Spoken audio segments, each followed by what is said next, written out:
দিনহাটায় lorry থেকে 26,000-এর বেশি Phensedyl উদ্ধার। বিজেপির একাংশ নেতার বিরুদ্ধে পাচারের অভিযোগ। দিনহাটা 1 নম্বর ব্লকের পুটিমারি 1 নম্বর গ্রাম পঞ্চায়েতের উত্তর বালাকুড়া এলাকায় একটি লরি থেকে বিপুল পরিমাণ নিষিদ্ধ ফেন্সিডিল উদ্ধারের ঘটনায় চাঞ্চল্য ছড়িয়েছে। উদ্ধার হয়েছে 171টি কার্টুনে মোট প্রায় 26,650 বোতল ফেন্সিডিল, যার আনুমানিক বাজার মূল্য 56,43,000 টাকা। ঘটনাকে কেন্দ্র করে বিজেপির একাংশ নেতার বিরুদ্ধে পাচারে জড়িত থাকার অভিযোগ উঠেছে, যদিও সেই অভিযোগ সম্পূর্ণ অস্বীকার করেছে বিজেপি নেতৃত্ব। জানা গিয়েছে, বুধবার ভোরে উত্তর বালাকুড়ার খড়খড়িয়া প্রাথমিক বিদ্যালয়ের মাঠে একটি প্লাস্টিক মোড়া লরি আসে। অভিযোগ, সেখান থেকে ছোট গাড়িতে মালপত্র সরানোর চেষ্টা চলছিল। পরে লরিটি আটকে গেলে স্থানীয় বিজেপি সংখ্যালঘু মোর্চার নেতা সিরাজুল হকের সাহায্যে ট্রাক্টর দিয়ে লরিটি সরিয়ে নেওয়ার চেষ্টা করা হয় বলে অভিযোগ। বিষয়টি স্থানীয়দের সন্দেহজনক মনে হলে লরির চালক ও খালাসি ঘটনাস্থল থেকে পালিয়ে যায়। ঘটনার পর বিজেপির বুথ সভাপতি মানিক রায় বক্সি দলেরই একাংশ নেতার বিরুদ্ধে পাচারে জড়িত থাকার অভিযোগ তোলেন। তিনি সংখ্যালঘু মোর্চার মণ্ডল সাধারণ সম্পাদক রেজাউল হোসেনের নাম উল্লেখ করেন। পাশাপাশি বিষয়টি চেপে রাখার জন্য তাকে টাকার প্রলোভন দেওয়া হয়েছিল বলেও দাবি করেন মানিক রায় বক্সি। এরপর পুলিশ ঘটনাস্থলে পৌঁছে লরিতে তল্লাশি চালায়। তল্লাশিতে 171টি কার্টুন থেকে প্রায় 26,650 বোতল ফেন্সিডিল উদ্ধার হয়।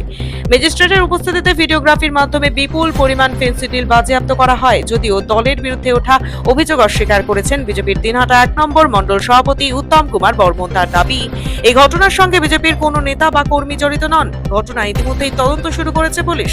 ফেন্সিডিলের এই বিপুল চালান কোথা থেকে এসেছিল এবং কোথায় যাওয়ার কথা ছিল তা খতিয়ে দেখা হচ্ছে। পাশাপাশি ঘটনার সঙ্গে কারা জড়িত তা তদন্তের পরই স্পষ্ট হবে। প্রশাসন চলে আসলো, গাড়িটা উঠাইলো।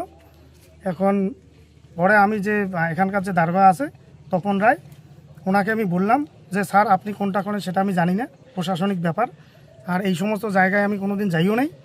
তার জন্য আমাকে একটা সিজের লিস্ট যে কাগজটা আমাকে পেপারসটা দিয়ে যাবেন, তারপর আপনি মাল নিয়ে যাবেন। কোথায় নিয়ে যাবেন সেটা আপনাদের ব্যাপার, কিন্তু আমাকে পেপারসটা দিয়ে যাবেন। কিন্তু নেক্সট টাইম ওই কথা বলে আমি বাড়ি চলে যাই, যেহেতু সকালবেলা থেকে আসে 10টা পার হয়ে গেছে। এবং নেক্সট টাইম যে ঘটনাটা ঘটলো, আমাকে পরবর্তীতে নেতৃত্ব থেকে ফোন করা হলো। ফোন করে আমাকে নেতৃত্ব মল বললো যে তোমাকে সিজার লিস্ট নিতে হবে না, থানা দারোগাবাবু আছে, ওখানে অন্যান্য পুলিশ আধিকারিক চলে আসে, ওরা নিয়ে চলে যায়। কে ফোন করেছে? এটা আমার শক্তি প্রমুখী আছে, সে আমাকে বলছিল। কি নাম ওনার? ওনার বাচ্চু বর্মন। তাহলে প্রথম দিকে আপনাকে টাকার অফার করলো, রবি কি নাম বললেন? রেজাউল। ও কি দায়িত্বে রয়েছে? ও সংখ্যালঘু মোর্চা। আর পরবর্তীতে আপনাদের শক্তি আমাকে এই কথা বলল। দলীয় নেতৃত্বরা কেন এমন করছে, কি মনে হয় আপনার?